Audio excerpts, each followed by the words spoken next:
Abra a sua Bíblia, por gentileza, na carta, ou melhor, no livro do Apocalipse, apenas o versículo de número 5, como foi me confiado, esse tema dessa campanha. Pedir dessa maneira poderosa palavra do Senhor, no livro do Apocalipse, capítulo 2, versículo de número 5. Lembra-te, pois, de onde caíste, arrepende-te e pratica as primeiras obras. Quando não, brevemente a te virei e tirarei do seu lugar o teu castiçado, se não te arrependeres. Dentro desse versículo nós vemos diversos alertas. Mas o Senhor, como Ele é um Deus obrando, Ele sempre nos dá opções. E é como se Ele nos aplicasse uma prova. E nessa prova Ele nos dá essa pesca para nós fazer a coisa certa. Não é verdade? Quando Ele diz que coloca e coloca diante dos servos do Senhor a bênção e a maldição, Ele diz que a consequência da bênção, para que te vá bem. Aqui Ele está dizendo o seguinte: lembra-te, pois, de onde caíste, arrepende-te e pratica as primeiras obras. Quando não, brevemente eu te virei e tirarei do seu lugar para castiçá-lo, se não se arrependeres. A mensagem vivida e a mensagem pregada é o arrependimento. Sem arrependimento o crente não chora. Sem arrependimento o crente não consegue liberar o perdão. Sem arrependimento o crente não consegue voltar para buscar aquilo que ficou para trás. Observa-se o seguinte: vem comigo em uma festa que está acontecendo em Jerusalém. Maria e José levam o menino para essa festa. Eles se iludem com a multidão, se iludem com as festividades, com tudo quanto está sendo proposto ali naquela festa, e de repente o menino some. Mas o menino tem que dar sucesso para ele. Ele está indo ao templo, ele está indo na casa do pai, ele está indo tratar dos negócios de seu pai, para a glória do nome do Senhor. Termina a festa, a caravana se reúne, todo mundo junto-se e começa a caminhar. E depois de sair caminhando há um dia, é que vamos lembrar, cadê o menino? Aonde está Jesus? Aonde está Jesus? Vocês não saem procurando ver a multidão. Você viu Jesus? Você viu Jesus? Você viu Jesus, menino? Você viu? Ninguém viu. Então tem que retornar. Porque bateu arrependimento de não ter prestado atenção naquele que era importante, o Salvador da humanidade. Então agora eles retornam. E quando eles chegam, só pode estar em um lugar, na casa do pai. Chega lá, está o menino bem satisfeito, conversando com os doutores, e dando uma lição de exegese, de hermenêutica, de uma teologia bem fundada, na glória do nome do Senhor Jesus. Ele está instruindo os doutores, e os doutores de boca aberta. Porque ele está falando exatamente acerca de duas passagens do livro do profeta Isaías. Uma que ele está falando a respeito de Isaías 53, e a outra que ele está falando a respeito de Isaías 61, que o Espírito do Senhor Jeová repousa sobre mim e pediu para pregar as boas novas aos maus. Eles estão atônitos e estão boquiabertos, por quê? Porque até aquele presente momento, o livro de Isaías não havia sido compilado por completo, e somente os grandes mestres teriam acesso para todo o conhecimento. Não sabia eles, nem reconhecia que aquele menino não era um menino comum. É o mesmo que está aqui nesta noite para fazer. É o mesmo que está aqui nesta noite e tem liberdade para falar. E o nome dele é Jesus. Ele não somente conhece a letra, pois ele é o próprio Evangelho e brasileiro. Obedecer. A Bíblia vai dizer que o livro do Apocalipse é o livro das revelações. E quando nós vemos o livro do Apocalipse, nós encontramos figuras enigmáticas, feras, cruéis e brutais, figuras de linguagem extraordinariamente exageradas, que os conhecedores de estudos vão chamar de hipérboles, figuras exageradas. E tudo isso foi ofertado como forma de uma visão para um homem a qual estava preso. O nome desse homem, João. Esse João não era João Batista, porque o Batista ele já tinha morrido. Esse João era o discípulo amado, aquele a quem reclinava a cabeça no preto do mestre. Esse João, agora velho, ele é conhecido como discípulo amado, discípulo do amor, mas é o mesmo que eu disse: Senhor, nós vamos pregar para o samaritano, eles não quiseram. O Senhor quer que a gente clame com o fogo do céu? estamos ensinando. Com o passar do tempo, nós vamos compreendendo e recebendo instruções divinas, instruções a qual vamos posicionando e usando experiência para nós podermos saber nos direcionar e nos conduzir na presença de Deus. João, esse discípulo, um dos únicos a não ser martirizado, é o martírio do Império Romano, porque todos os demais discípulos tiveram fins trágicos, uns foram escolados vivos. Você sabe o que é isso? É espinchar a pessoa ali em cima de uma mesa e começar a retalhar tirando o seu couro, e começar a tirar essa pessoa a pele a sangue vivo. E dizia, né? Ele dizia, não. Eram homens dignos de entrar no reino dos céus. Uns foram massacrados, outros foram queimados no fogo. Pedro foi crucificado de cabeça para baixo. André foi crucificado em uma cruz de X. Mas João foi o único que não sofreu o martírio romano, mas sofreu o martírio de todos, de um a um. Porque ele sabia, hoje é o martírio de fulano e não poder fazer nada. Hoje é do outro e não poder fazer nada. Até que deu um de cabo e pega de João, se apodera de João e João matar. Há quem diga que ele levou uma surra. Há quem diga que ele açoitaram cavalos e arrastaram ele pelas ruas da cidade. E ele não morreu. Então trouxeram ele para uma festividade pública e disseram, vamos derrubar ele para a cabeça de olho verde. Só que aí, nesse momento, João já tinha passado pelo batismo do Espírito Santo e com fogo. Bendito seja o nome do Senhor. No dia da festividade trazem João e jogam ele na cadeira de óleo fervente, e todos aguardam o momento em que ele vai virar apenas um pedaço de carne tostado no óleo. Mas de repente olham e vê ele com uma nova pele, com uma nova fisionomia, um tratamento dermatológico gratuito dado pelo próprio Senhor. E agora, como eles não conseguem mais, eles acham que João é imortal, vão colocá-lo na ilha de Patmos. Acredita, meu pastor, que quando eles se aproximavam da ilha, soltavam velas da ilha para cá e soltavam o prisioneiro daqui para lá. Eram leões vindo e o prisioneiro ia dar um pouco do leão, mas possivelmente, enquanto o leão vinha feroz por cima, João mergulhava. O que Jesus está dizendo para mim e para você? E quando o falso leão vem ao teu encontro, você desce mergulho mais profundo, porque Deus é a tua vida e vai te fortalecer, e você vai entender a glória do nome do Senhor, que precisa lembrar de onde caiu para voltar para as primeiras estradas. Estamos na ilha chamada Patmos. Ele vai ter a maior revelação de todos os tempos. Revelação essa que narra do princípio, do meio e do fim. Era agora no nome do Senhor Jesus. Mas quando eu olho Deus instruindo a Jesus Cristo para entregar João, além desta carta aos Efésios, eu vou me lembrar de um livro chamado Efésios, na Bíblia Sagrada. É logo após o livro de Gálatas. E a carta aos Efésios foi escrita por Paulo no ano 62 depois de Cristo. E a carta aos Efésios, meu amado irmão Júnior, meu pastor, é uma carta exemplar, onde Paulo mostra a redenção, Paulo mostra ali os conselhos matrimoniais, os conselhos de filho para com o pai, de pai para com o filho, de esposa, é ali com instruções, e Paulo vai dizendo que eles têm que se manter naquela unidade de fé, e também tem que ser vestido da armadura de Deus. Quando chega no capítulo de número 6, aleluia, bendito seja o nome do Senhor. No capítulo número 6, ele vem falando sobre os filhos. Quando ele chega no versículo de número 10, ele vai dizendo demais, irmãos de Deus, fortalecemos no Senhor e na força do seu poder, e revestir de toda a armadura de Deus, para que agora possa resistir às astutas ciladas do diabo. Bendito seja o nome do Senhor.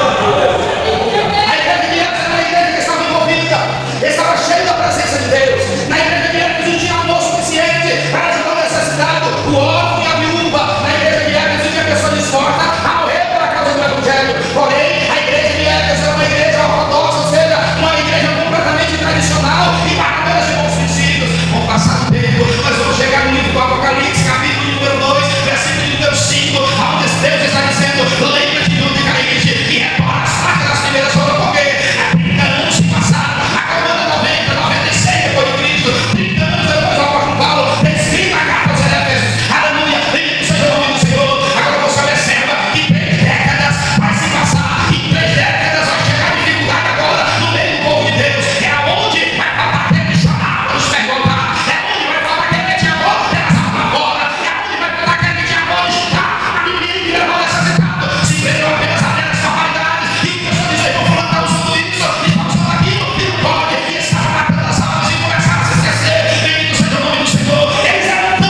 costumes, pela doutrina, mas também ensina acerca do amor, da compaixão para o próximo, que não adianta usar isso em cima do altar. E eu não tenho empatia com o meu pastor lá fora, eu não tenho a mão estendida para ajudar o necessitado, aquele que está caído, porque a primeira coisa que nós ouvimos da boca desses que quer ser cristãos, eu sabia que ele ia cair, ele é filho de Deus, decidiu saber que ele ia cair, porque não orou, não intercedeu, e disse Deus, não deixa, não deixa, não deixa, não deixa. Mas nessa noite eu vim trouxe aqui para dizer a você, nós vamos voltar às primeiras práticas da glória, glória de Deus. Aleluia. Aleluia. Bendito seja o nome do Senhor. Aí chegamos em nós. Existe uma frase muito comum. É muito bom o primeiro amor. E eu estava analisando lá em casa, dando uma olhada na Bíblia Sagrada. Os irmãos olham até para cá, no meu papel, eu escrito aqui, não veio nada, eu não consigo escrever nada. Deu me dar, aqui eu vou falando. Pela misericórdia de Deus, eu não nada contra quem prega, tem a parada no papelzinho que eu vou com o seu notebook, com o seu celular, não é nada. Eu, pela misericórdia do Senhor, eu não tenho me permitido isso. E eu estava analisando. Para agora, em nome de Deus, retorna a primeira prática, volta às práticas das primeiras obras. Aí nós dizemos assim: primeiro amor é demais. A gente quer dar conteúdo do Senhor, a gente quer falar do amor de Deus para alguém, a gente quer ir ao encontro de alguém para dizer que a gente vai contar a história dele, a gente não entende nada, mas o tempo passa e a gente se acomoda. Irmão, que eu vou dizer agora, você não serve. Você sabe por que a gente esfria? E por que a gente deixa de amar os irmãos?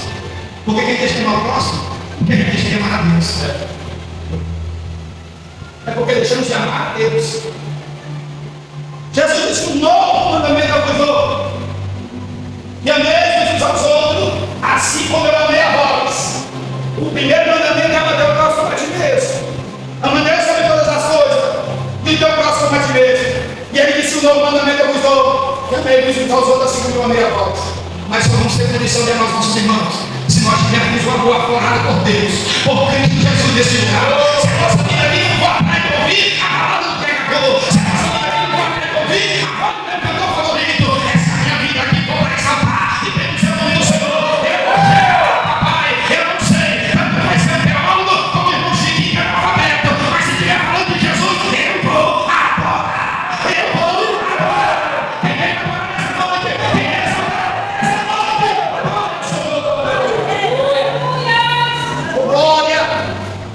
Bendito seja o nome do Senhor. Hoje nós estamos aqui porque o nome do Senhor precisa ser glorificado. E vou avisar quem ser preservado. Eu não sabia o que dele, mas está dentro do jogo dele. Mas nós somos igreja. Agora é o nome de Deus. Era de juventude, mostrar, como indiquei, como presidente de mocidade, que é uma coisa de Estado, para atender esse convite de hoje, porque eu sei que desta noite o Senhor tem algo para realizar a minha e a tua vida neste lugar. Retornar as práticas das primeiras obras. Tem que começar com arrependimento. Tem que começar se lembrando onde foi que caiu. Ah, mas eu estava em tudo lá e ele não foi nada. Ah, mas eu gostava tanto. Ei, só quem ganha a vida com o passado é administrador de museu. É o presente agora. E hoje, o que é que impede de você adorar o Senhor? Meu Deus, aleluia. Eu lembro que estava muito bem, eu estava com minhas parinhas para me chorar. Já hoje não vai chorar por quê? Aí você confunde por quê? É porque os outros são mentirosos. Os outros são parecidos. É para a prega uma série, ele vai saber número. Uma eloquência tão grande, depois ele sabe que ele não cumpre com seus compromissos na sociedade. O camarada é isso, o camarada é aquilo, é isso, é aquilo, pronto, parou. Deve todo estar. Onde está Jesus? Aleluia. Onde está Jesus? Quem é digno de toda a honra e toda a glória? Quem é digno de ser adorado? Aleluia. Quem é digno de ser adorado? É Jesus. Pois que você já quer com Jesus levando sua mão, só para a glória que você quer.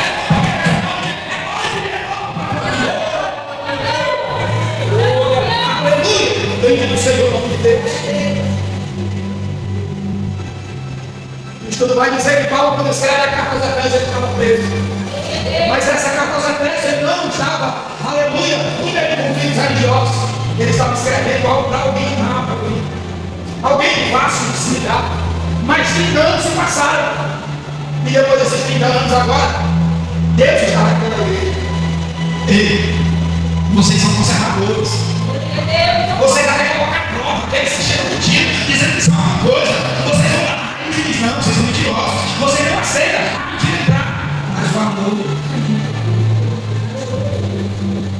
é tão complicado pregar sobre algo que a gente é testado de cima do ar. A gente é testado. Aleluia.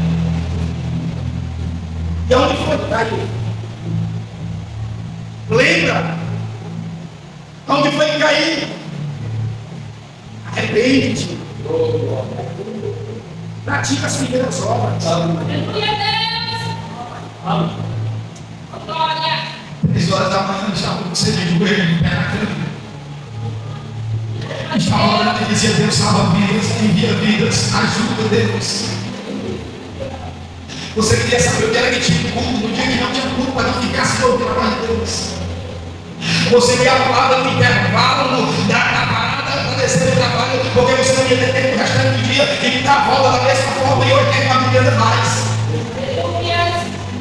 Você chorava e ouviu falar de Jesus e hoje falar de Jesus não emociona mais.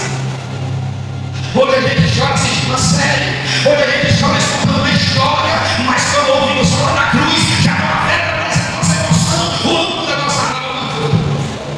Estamos rodeados de pessoas que querem mexer com o nosso emocionalismo e estão deixando nós vazios da presença de Deus, porque não quer mais confrontar o pecado. Ele quer botar as primeiras horas, volta, e a primeira coisa é te arrepender.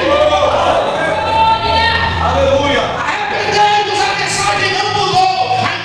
Arrependemos, João aparece pregando. Arrependemos, Jesus vem. Arrependemos, Deus se glorifica no cenário de mim. Arrependemos, porque é chegado no reino de Deus. Não adianta. Estamos dentro de 4 paredes.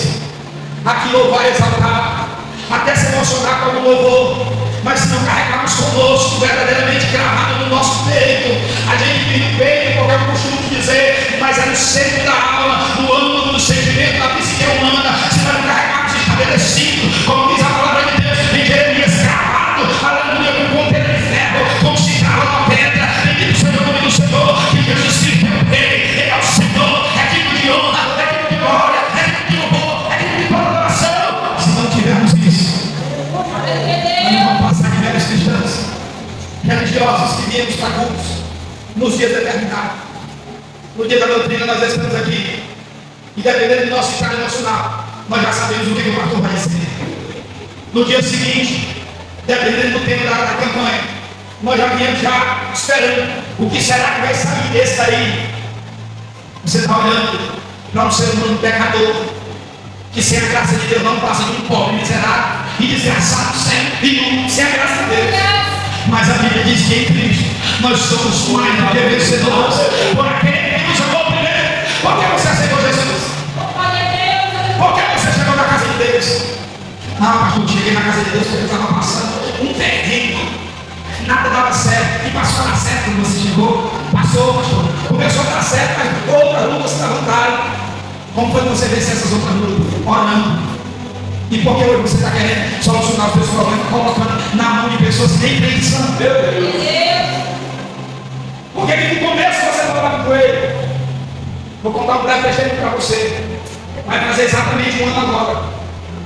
Uma pessoa desafiou meu filho, que tem 19 anos. O meu filho é um menino que, se você nunca viu ele, se quando você vê ele, você vai dizer: vai para a esse menino. Tem 19 anos. E o desafio foi feroz. Não foi uma pessoa qualquer, foi com alguém envolvido. Meu filho tem 19 anos, mas é uma criança em termos de inocência das coisas do mundo. Para ter uma ideia, a coisa mais difícil que é uma moça virgem. O meu filho é um rapaz virgem, até o 18, para a glória de Deus. Nascido e criado no temor do Evangelho. Isso é motivo de vergonha, chacota nas escolas. As nossas jovens são constantemente, as pessoas fazem bullying com elas, com aquelas que eles se preservam, aleluia, e às vezes pela pressão de Satanás, elas só obrigam a se deleitarem nos prazeres para não ficar envergonhadas na frente dos amigos. E houve essa questão, e o rapaz disse a seguinte frase: eu não esmagacei o seu filho em consideração do Senhor. Eu disse em consideração do Senhor Jesus, que o Josias serve. Porque o Josias sem Jesus não é ninguém. Mas eu tenho algo para lhe dizer, meu irmão, Jesus lhe ama, é para ser ele. E eu quero lhe dizer que ele disse desde meus 19 anos que eu amo. E eu disse, eu quero lhe dizer o nós não de Jesus, porque eu filho passado não me alegre de nada e nem me orgulho. Eu me orgulho de ter conhecido Jesus. Esse que você aceitou. Acabou ali a questão, era um culto, rua, dentro da comunidade. Veio todo mundo, os responsáveis, e os responsáveis também. E disseram a minha conversa, estou lá em casa guardando. Meu menino não dormiu de noite, tendo pesadelo, ouvindo a arma engatilhando, pessoa arrumando a porta para marcado. Era aquele desespero. Eu disse, vá dormir. Papai ele não sabe, em paz me dele, logo pega o sono, porque o Senhor me faz habitar esse seguro. Passou o domingo. Parecia que ele tomava de azeite, não, acordei. Eu fui dormir no sábado, acordei no domingo 8 horas.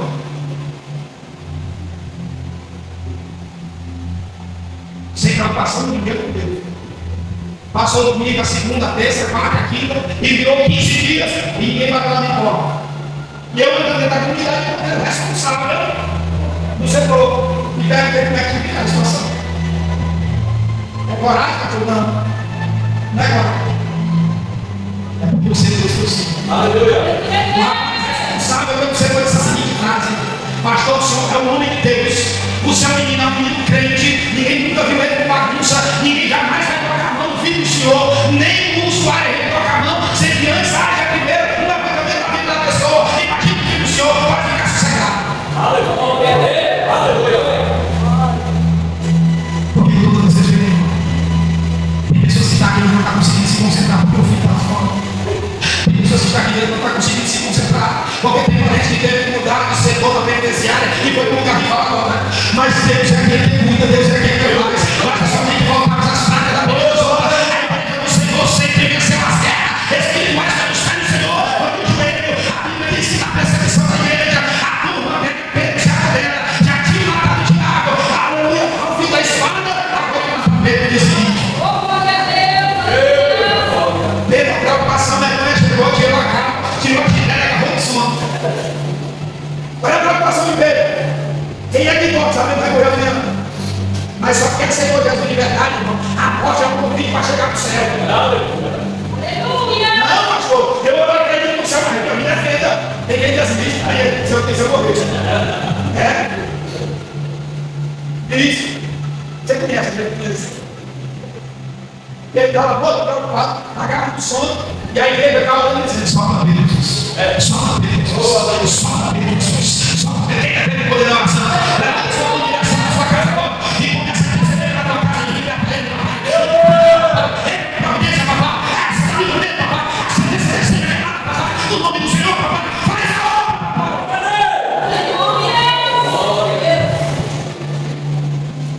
Ele está lá, dormindo. A igreja está orando dessa vez e o céu se manifesta. O que vai trazer solução para a igreja é a ação da igreja de oração e a reação dos céus respondendo a oração da igreja. Se a caverna Deus fazer, Deus vai fazer. Deus vai fazer, pastor. Um dia eu vou gostar de usar isso dentro da comunidade. Sábado passado. Semana anterior eu fizemos 7 dias de oração no centro da comunidade, dentro da quadra. Nós orávamos 1 hora dentro da quadra e depois nós dávamos uma volta em volta da pracinha da comunidade. Fizemos o propósito da queda das ucrânias. O culto era denominado culto, o filho próprio. Nosso propósito era ver a alma do Senhor. Ímpios vieram participar da oração, foi uma bênção. Ninguém quis aceitar Jesus depois das orações, mas estava lá 6 dias, 6 voltas e no 7º dia nós demos 7 voltas. Nos 6 dias era acabar, só que eu vou levantar e profetizando o Espírito. Eu disse: crente, nós vamos profetizar e o Espírito passará lá e não saber onde é que vai matar. Nós vamos falar com Deus, ele vai ler nosso pensamento e Deus vai vir em nosso favor.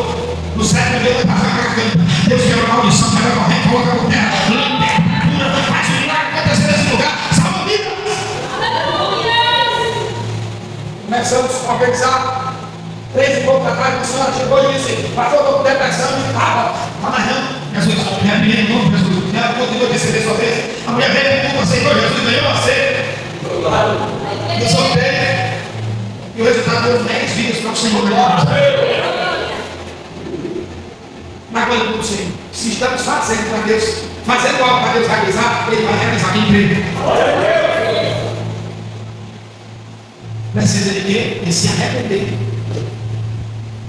Precisa, aleluia, lembrar o que foi traído.